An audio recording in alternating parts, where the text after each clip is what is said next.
कुरान सबसे अच्छा कुरान सब Bismillahirrahmanirrahim. Assalamualaikum warahmatullahi wabarakatuh.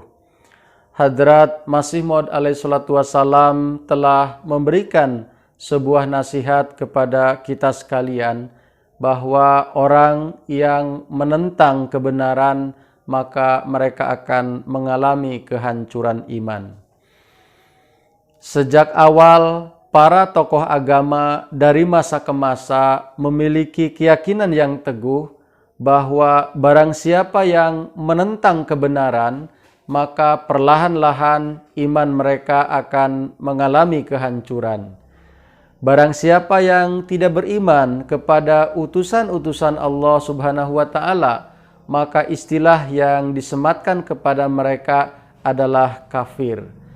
Dan begitu juga orang yang tidak beriman kepada Imam Mahdi, kepada Masih yang dijanjikan kedatangannya oleh Yang Mulia Rasulullah Shallallahu Alaihi Wasallam, maka perlahan-lahan iman mereka juga akan hancur.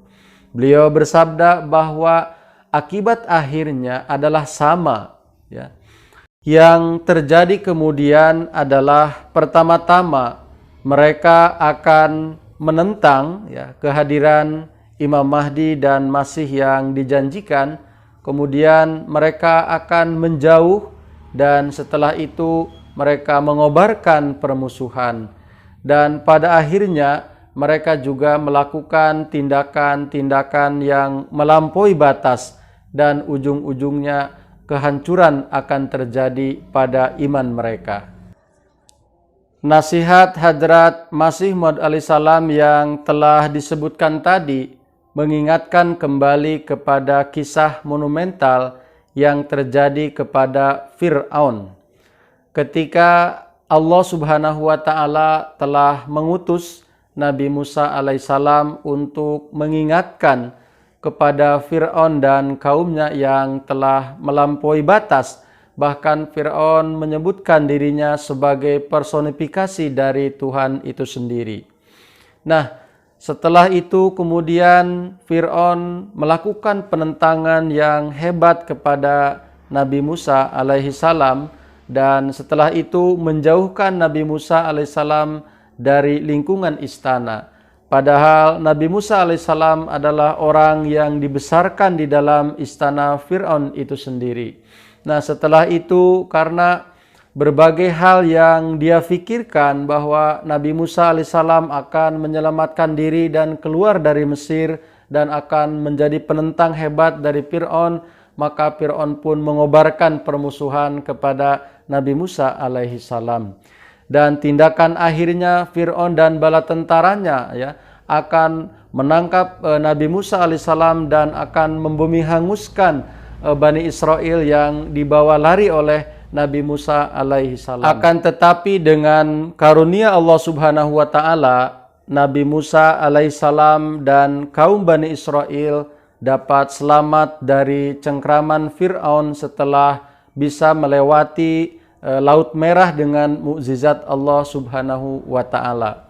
Dan ketika Fir'aun yang mengejarnya sedang berada di tengah laut, air laut pun pasang kembali dan menenggelamkan Fir'aun. Hadirin yang dimuliakan Allah Subhanahu wa Ta'ala, disebutkan dalam surah Yunus ayat ke-90 sampai 92 bahwa ketika Fir'aun hampir tenggelam, Fir'aun pun melakukan taubat pada saat itu. Akan tetapi di dalam ayat itu juga Allah Subhanahu wa Ta'ala menyebutkan bahwa tidak mungkin dalam kondisi seperti itu Allah Subhanahu wa Ta'ala menerima taubat dari Fir'aun. Nah, ini menunjukkan kepada kita bahwa orang-orang yang menentang utusan-utusan Allah Subhanahu wa Ta'ala, ya, sebesar apapun mereka, apakah mereka memiliki kekuatan militer yang besar ataupun memiliki kekuasaan yang mutlak, tetapi ketika dihadapkan dengan utusan Allah Subhanahu wa Ta'ala, maka mereka juga akan mengalami kehancuran, baik secara fisik maupun secara iman. Nah, disebutkan di dalam rangkaian ayat surah Yunus tadi bahwa Allah Subhanahu wa taala hanya menyelamatkan jasad dari Fir'aun itu, tetapi keimanannya tidak diselamatkan oleh Allah Subhanahu wa taala. Nah, tentu dengan diselamatkannya jasad Fir'aun menjadi pelajaran bagi kita setelahnya, bahwa demikianlah ketika orang-orang yang besar sekalipun, raja yang luar biasa sekalipun, ketika berhadapan dengan utusan Allah Subhanahu wa taala dan mereka di posisi yang menentang, maka akan mengalami kehancuran juga. Sebagai bukti yang memperkuat keimanan kita, ayat-ayat yang menceritakan tentang tenggelam dan bertobatnya Fir'aun akan saya bacakan. Hingga ketika ia hampir tenggelam, maka ia pun berseru, "Aku beriman bahwa tidak ada sesembahan yang sebenarnya selain sesembahannya Bani Israel, dan aku termasuk orang-orang yang menyerahkan diri."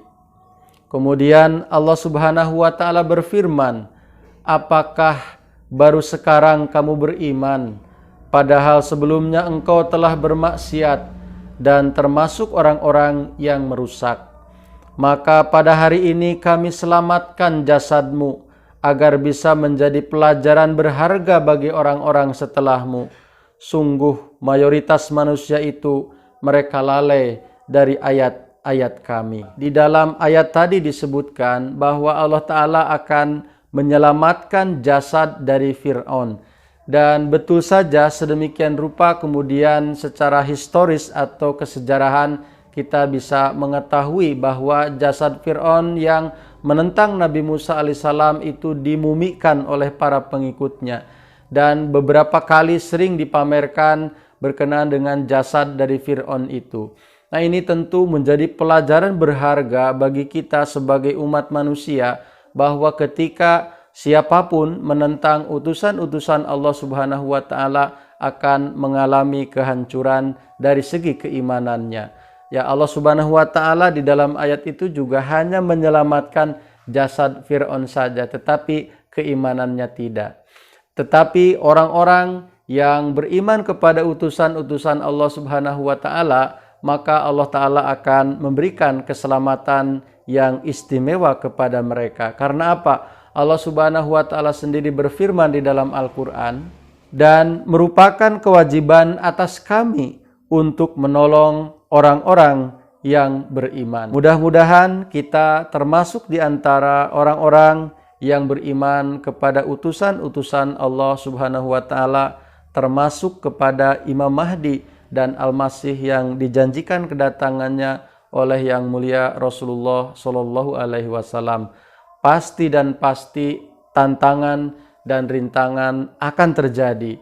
Tetapi ingat ayat tadi yang menyebutkan bahwa merupakan kewajiban Allah Ta'ala untuk menolong orang-orang yang beriman. Insya Allah Ta'ala ketika kita memiliki keteguhan dalam beriman kepada utusan-utusan Allah Ta'ala, maka secara mukjizat Allah Ta'ala pun akan menolong kita sekalian. Wassalamualaikum warahmatullahi wabarakatuh.